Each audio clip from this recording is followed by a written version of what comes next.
Salam alaikum, j'espère que vous allez bien. Aujourd'hui, on va faire un cours de communication. On va voir une situation de communication et ensuite, on verra le pronom en. Quand est-ce qu'on utilise le pronom en et où est-ce qu'on le met dans la phrase? Quelle place il va prendre dans une phrase? Donc, je vous lis d'abord le dialogue. À la boucherie. Bonjour monsieur, comment puis-je vous aider aujourd'hui? Bonjour, je voudrais acheter un peu de viande hachée, s'il vous plaît. Très bien. Je vous en mets combien? Donnez-moi un bon kilo, s'il vous plaît. Très bien. Comme ça va? Mettez-en un peu plus, s'il vous plaît. Pas de problème. Voilà, c'est un peu plus. Merci. Oh, attendez. Pourriez-vous en retirer un peu? Bien sûr. Et comme ça va? Oui, c'est parfait maintenant. Est-ce qu'il vous reste des saucisses de poulet? Oui, il m'en reste encore.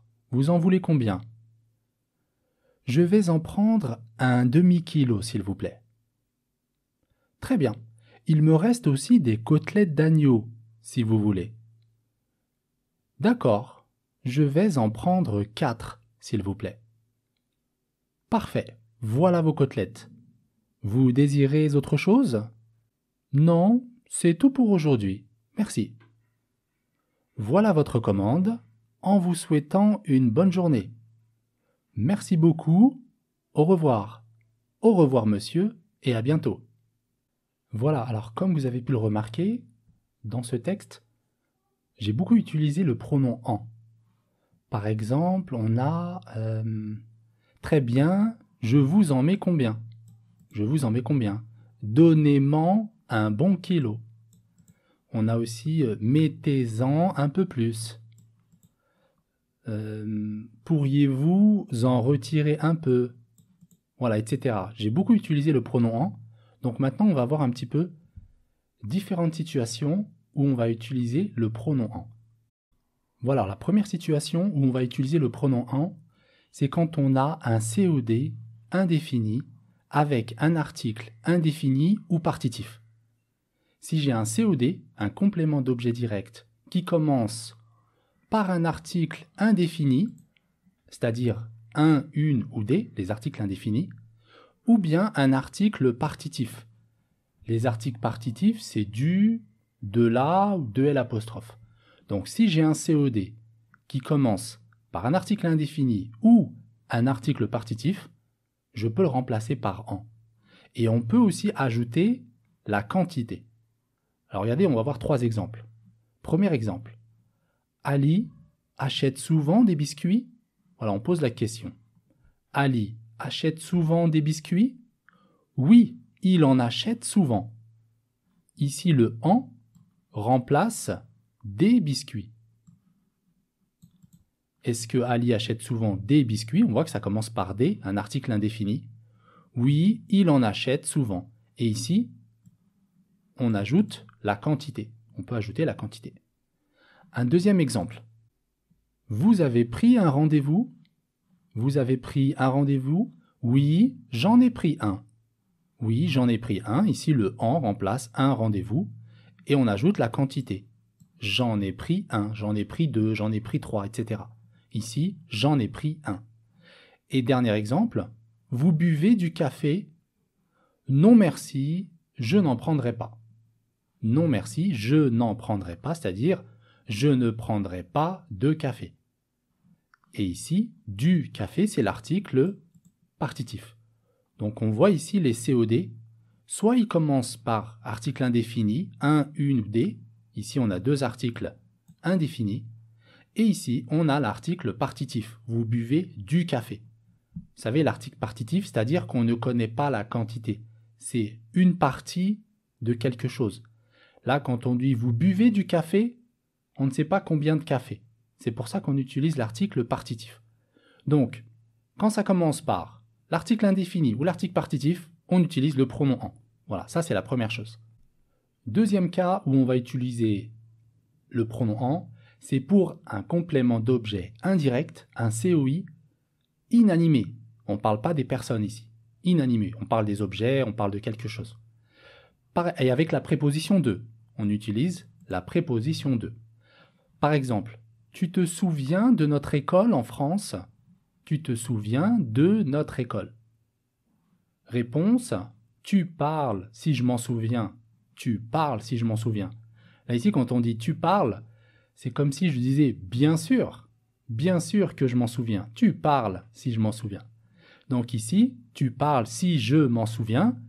J'aurais pu répéter et dire tu parles si je me souviens de notre école. On voit ici, on a la préposition de et on parle d'une école. On parle de quelque chose qui est inanimé, une école. On ne parle pas des gens. Donc, quand ça commence par de et qu'on parle de choses inanimées, je le remplace par en. Au lieu de répéter de notre école, tu parles si je me souviens de notre école. Pour éviter la répétition, j'utilise le pronom en et je vais dire tu parles si je m'en souviens. Un autre cas, ici, on va parler d'un complément de lieu pour exprimer la provenance.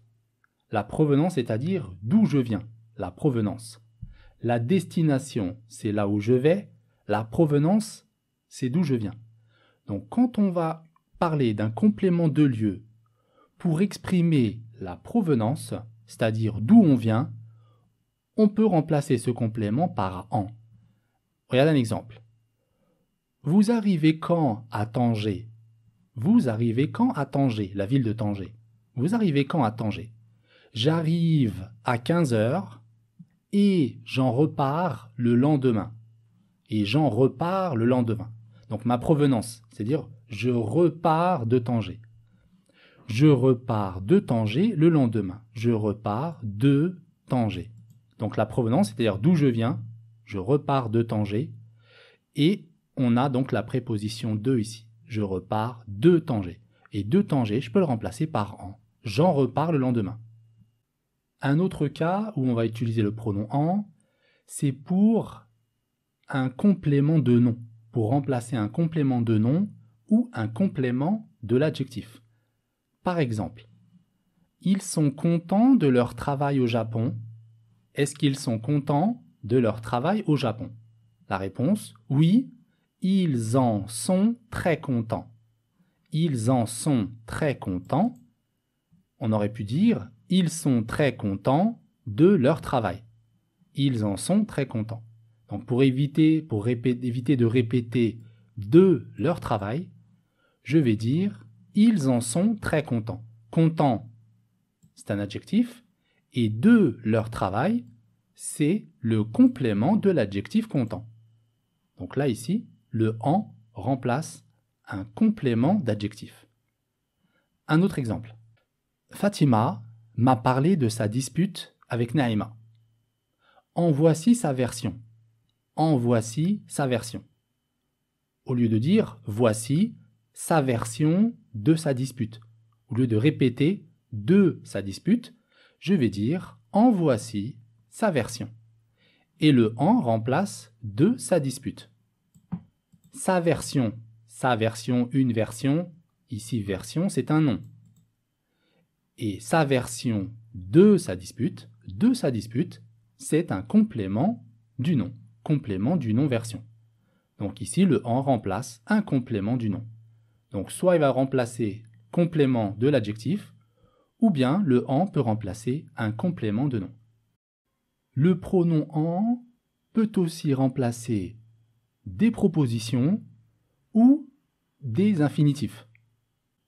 Par exemple, le pronom en peut remplacer un infinitif, un verbe à l'infinitif, introduit par de, un verbe qui va commencer par de, ou bien une proposition introduite par que, une proposition qui va commencer par que. Par exemple, auriez-vous la force de reprendre vos études? Voilà une question. Auriez-vous la force de reprendre vos études? Oui, avec de la volonté, j'en aurai la force. Avec de la volonté, j'en aurai la force. Et le en remplace de reprendre mes études. J'aurai la force de reprendre mes études. j'en aurai la force. Le en remplace ici un infinitif. Il remplace de reprendre. Un deuxième exemple. Tu veux qu'on aille se promener? Tu veux qu'on aille se promener? Oui, j'en ai envie. Oui, j'ai envie qu'on aille se promener.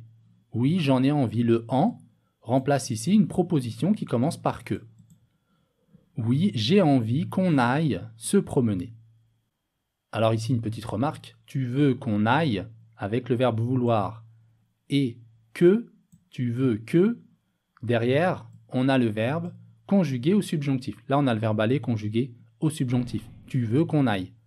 Pareil avec j'ai envie. J'ai envie que, derrière, on utilise le subjonctif. Le verbe aller conjugué au subjonctif. J'ai envie qu'on aille se promener. Bon, c'était juste une petite parenthèse, on en aura l'occasion, Inch'Allah, de voir le subjonctif plus en détail.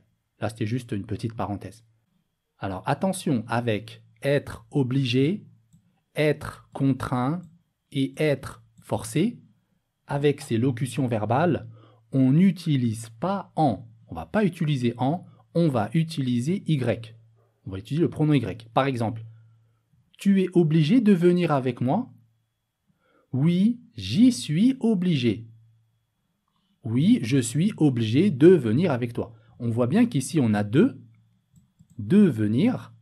Normalement, on a vu qu'avec de, on utilisait en. Mais là, ce sont des exceptions.